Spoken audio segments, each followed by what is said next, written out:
That was the teaching. I'd sit at the back like this because there was no activity, there was no interest, no engagement, and it was old-fashioned. It was very old. Yeah. Okay, so the slides from today I will make available to you via the teachers. Yeah, so you can look at them again and maybe think and maybe use some ideas in your own practice. At the end of the slides, there are some useful things called references if you want to go and study further. Some of them are old, but old is good. Some old ideas, we call them seminal ideas, seminal works, original works.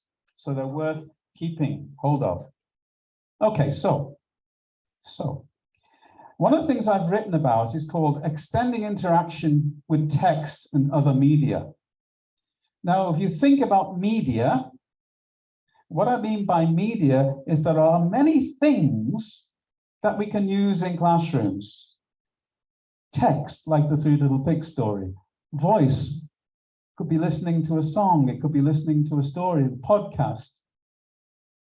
Could be photographs, images that make people think about something, start a discussion. So I could show a video of a sports injury and say, what do we think is happening in this photograph? Yeah, so the students start saying, oh yes, it looks like that this is an adductor muscle strain or whatever. Or in nursing, it could be an image of an infected wound. And they start talking about the nature of the infection, the procedure about treating the infection, etc., etc. We have video. We could listen to music or artwork, yeah, as ways of starting, get people interested. When I was a school teacher 150 years ago, I taught children for 17 years before I went to university teaching. And every class, at the beginning of a class, I play some music, yeah, or have something that smells safe, have to be safe, something that smells good, yeah, or I have a statue or a photograph. So every time they come and they feel welcome, oh, that's interesting. And in the first 5 minutes, I say, okay, why do you think I bring this today? And they start discussion. Well, today the topic is, and then I use the picture to start to introduce the topic. They focus, yeah? Can work in university classrooms also. In my university classes at the beginning, I always play jazz from the 1940s, 1950s, because many students never hear this music. And history, good music, Miles Davis, things like this. Okay, so all of these things can be tools that we can use. It could be an invited speaker, an expert. We could use a newspaper article or an online news. We could use a clinical or skills demonstration in nursing or in physical education, for example. So we have a rich world of materials that we can use in teaching. Now, the paper I wrote called Extending Interaction with Text and Other Media starts with a quote from a poem. I won't tell you the poem, really, it's not relevant. But it says, we must offer in teaching experiences, activities, but get the children or the students to take meaning, not just to have the experience. The experience alone is not good. So just watching a video is not enough. Activity before the video, activity during the video, activity after the video takes the experience from the surface and makes it into meaning, into understanding. It's a cognitive series of processing events. So extending interaction with text and other media. So I just want to share some of the ideas. If you want to read it, you can go away and read it in detail. So here's some of the ideas here. So on the left in English, on the right in Thai. Some of the things I typically do with my students is I might give a lecture for 15 minutes, talking 15 minutes with PowerPoint, and I'll say to the students on their own, think and précis or summarize the 5 main ideas and say why you chose them, why you selected them on their own. So while they're listening to me, I'm asking them to pick up 5 ideas on their own. And then when I finish speaking, pair, discuss, then share, maybe in a small group. And then I will then take ideas from each group.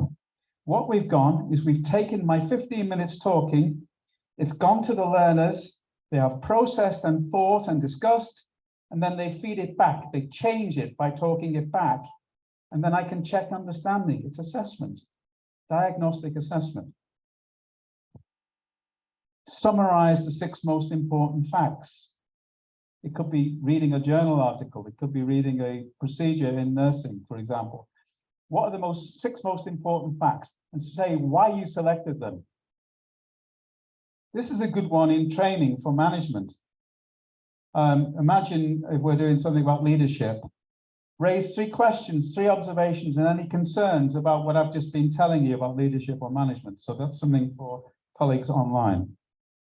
Design 10 questions that would help someone to gain from interacting with this medium. So, for example, it could be an article or a story from history, and you design 10 questions for somebody who's going to read it to enable them to read it and think about it in an active way. Record, this is nice, record the 3 things that made you think the most.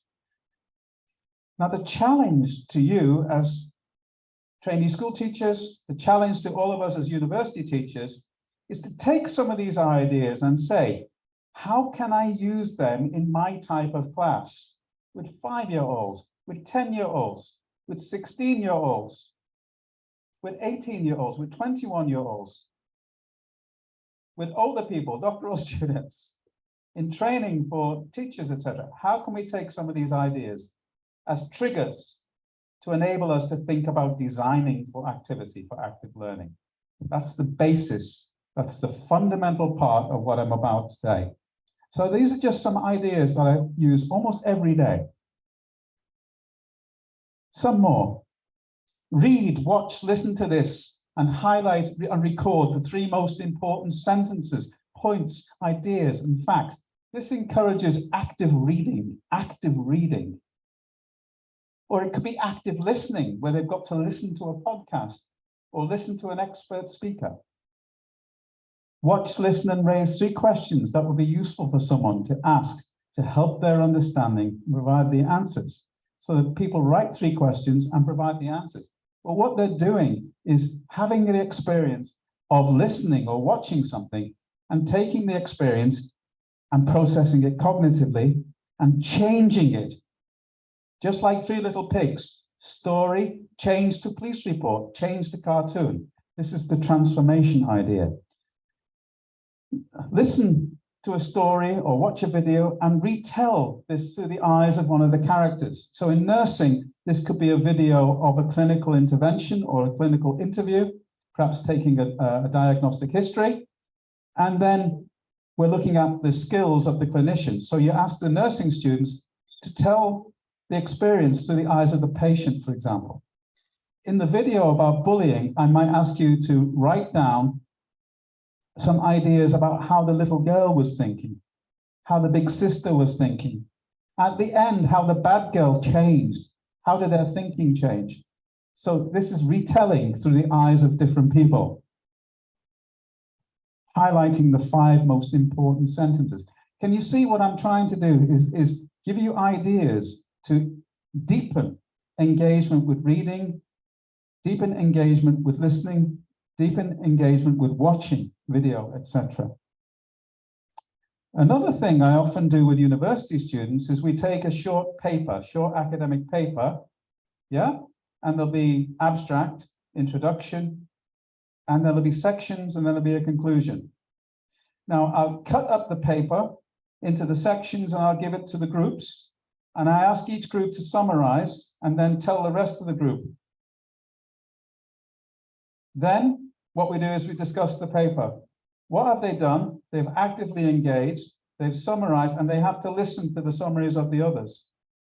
And then the assessment task might be to write a short summary of the whole paper. So they haven't just read the academic paper. They have taken it through activity. They have taken it through having the experience of reading it and deepening that experience. Just like listening to 3 Little Pigs and then taking the text and putting it into the right order again. Similar process. I think this is powerful in all classrooms. Little children can do it. Big children, university students can do it, where the students act as teachers. You give each group a small topic, and they have to produce a 10-minute presentation with some slides, maybe with an activity that they design. And in the class, the groups each present and the teacher gives feedback and gives ideas, question and answer. But the class are very engaged. The class are part of the teaching. But it's okay because the teacher can correct mistakes. The teacher can help. I'm not saying you do this every day, but I think variety in the teaching leads to more interest and engagement of the students. As my friend and colleague said earlier, a challenge in schools and universities is getting students to engage. My students won't engage if they just listen to me, blah, blah, blah, blah, blah, blah, PowerPoint, PowerPoint, PowerPoint. I have to design activities. Anything that encourages superficial, surface experience. We want people to move deeper. So the idea that superficial reading, watching and listening is not good. We want deeper cognitive processing, conversation, retelling, question and answer. And then the learning lasts longer, memory is better, and concepts, ideas, schema are more wholesome, they are better formed. So the activities today are based upon really quite simple ways of thinking, and it tells you only what good teachers know. Now, what I want you guys to do is not now because we haven't got time, but your job is to take the active learning toolkit and to read it and to think about how you can translate it or use it to design activities for your classroom. This could be nursing, could be physical education, could be management, could be any classrooms, and also for our children in schools too, yeah? So, can I invite you to go to page 10, please? Page 10. Page 10 in the Active Learning Toolkit. Just let me get ready for a moment.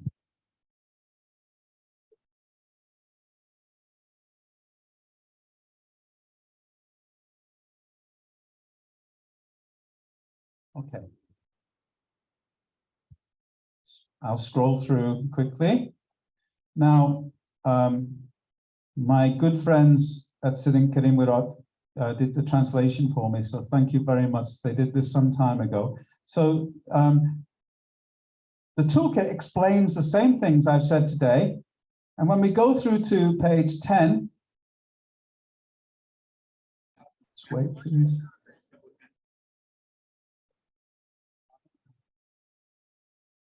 Very slow, sorry. Okay. When we go through to page 10,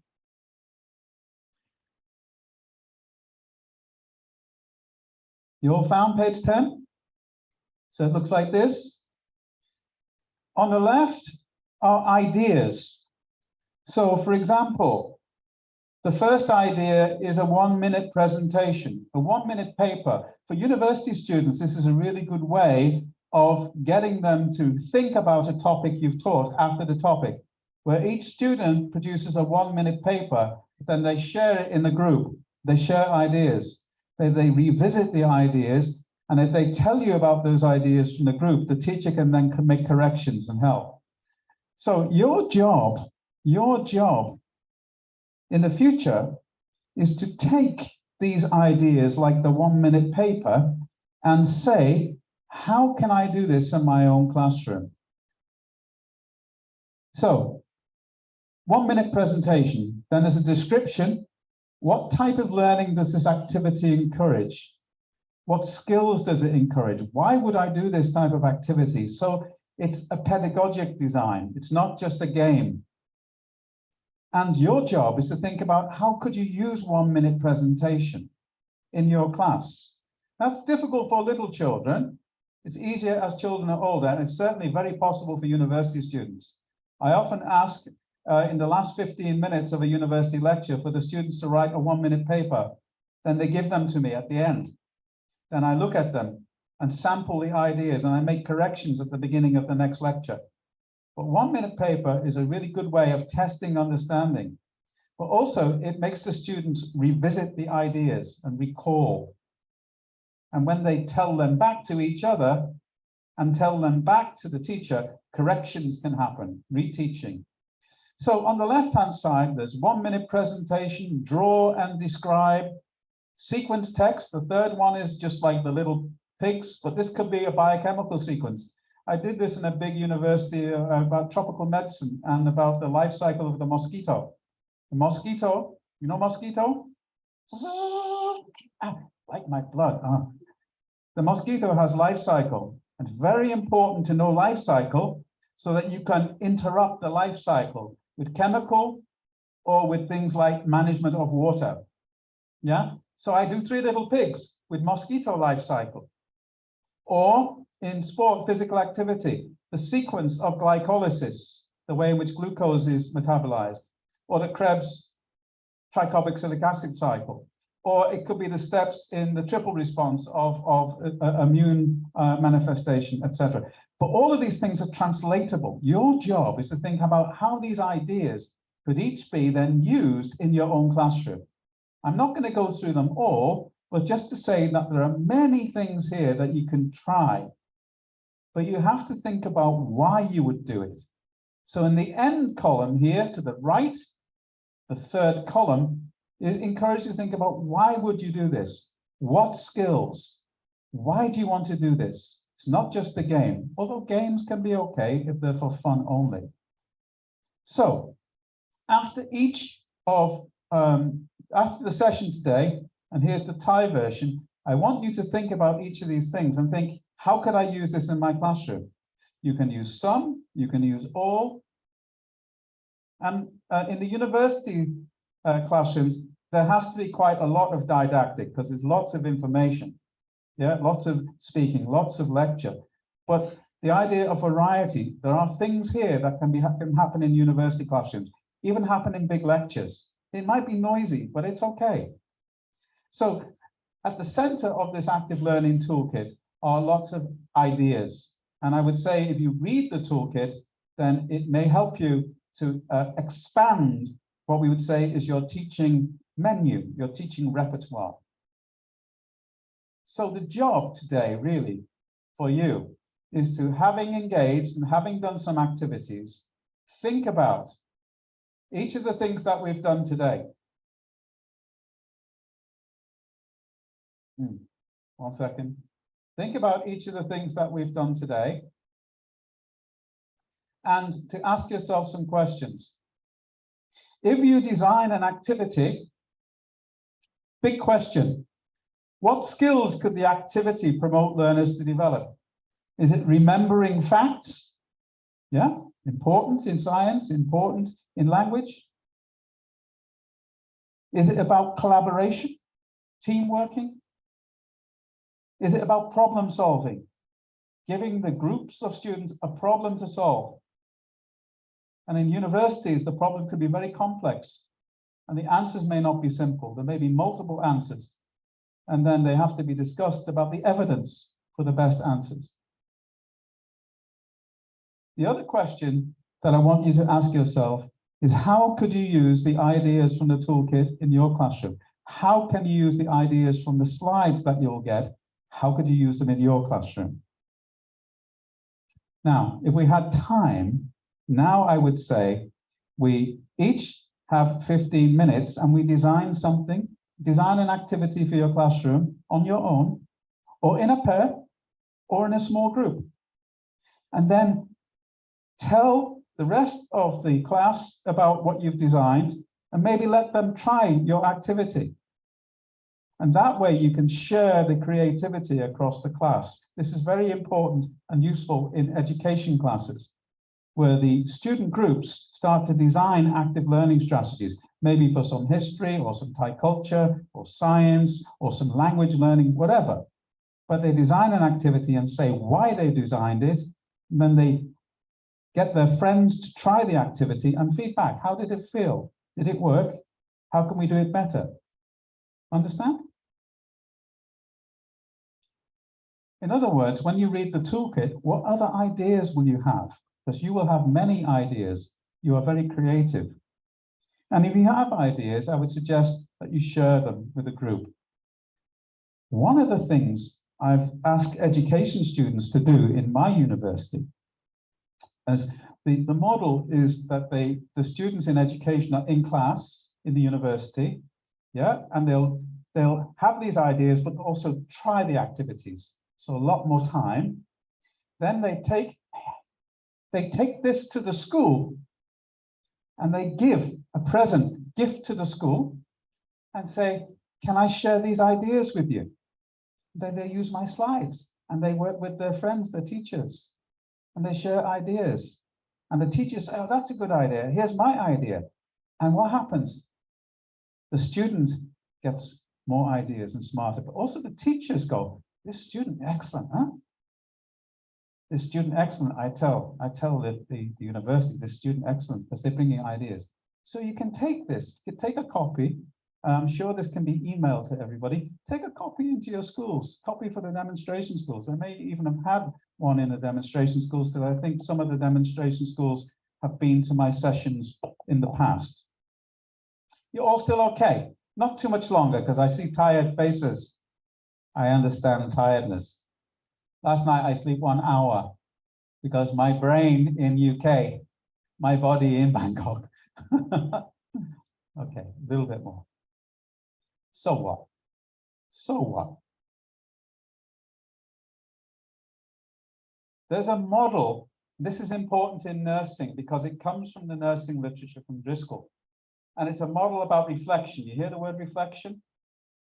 You do something, you learn from it and do it better next time. What?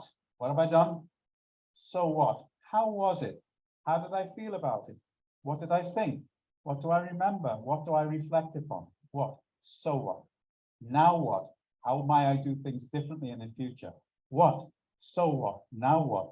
Teacher educators, you guys, I have taught many models of reflection. Oh, complex. Complex. As I was saying to the doctoral students before, some of the ideas just made to look complex by academics. And the ideas are really very simple. Every single model of reflection I've ever seen in nursing or in medicine or in education is only what, so what, now what, really, when you take it apart. So you might teach a class, yeah, teach a class and say, what did I teach? What? Why did I teach it? What did I design? I did it. So what? How was it? How did the children behave? How did the students behave? What did I observe? What worried me? What wasn't good? What was very good? What? So what? Now what? Next time I do it, I will do it better. Reflective practitioner. For the teacher educators, this is the work of likes of Donald Schoen. Reflection on action, reflection in action. Yeah, the reflective practitioner. Okay. All right. So what key things have I learned today? What can I do to help myself? Use the toolkit. What guidance may I need and what is available? I know at Lincoln you have so many wonderful teachers, so you can talk to them about active learning. But in the demonstration schools, you can go talk about active learning too. Yeah, take the toolkit, give it as gift, no problem. And then finally, you will have other thoughts. We'll finish in a little while and there'll be a chance for questions if you're not too tired. But let me just go on. Remember the story.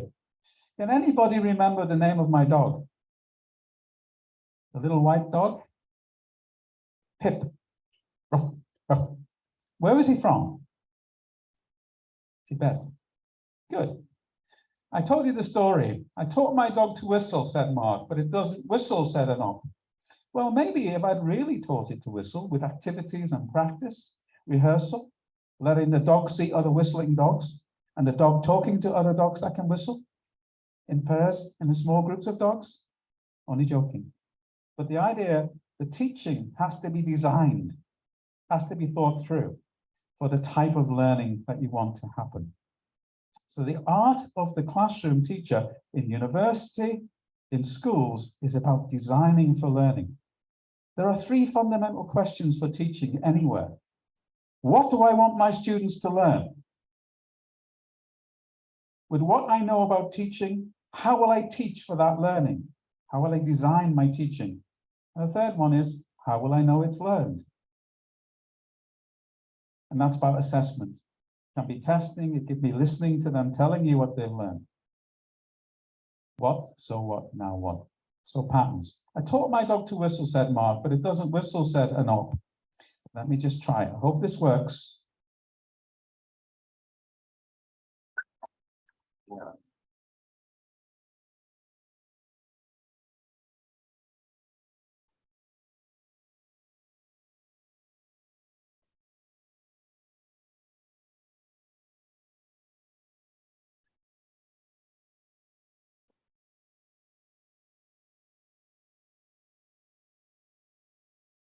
Okay, ready? So I think the dog maybe had a good teacher. But I only use the story as an example. The idea that we design our teaching with activity to enable good learning, deep learning. And excellent teaching can lead to excellent outcomes.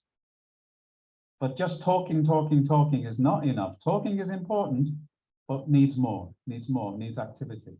I taught my dog to whistle, said Mark, but it doesn't whistle, said Anop. Well, you might as well have taught it to skateboard then, said Anop. But good design for learning, variety, and lots of active learning can make learning deeper and richer.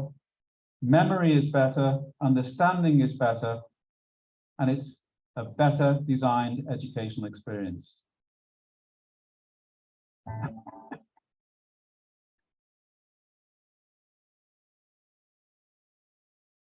Real dog, huh? His name is Pete. Oh,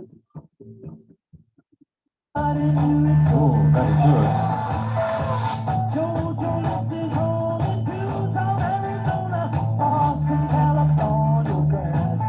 I like the end of this, very good. It's music also from my hometown, Liverpool.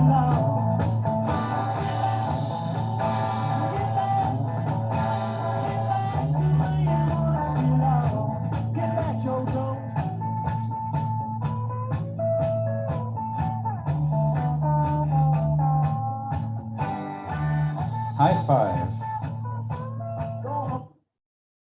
Okay. So, I hope today has been useful for you and gives you things to think about and to take away. So I say a big thank you. ขอบคุณมากครับ ขอบคุณครับ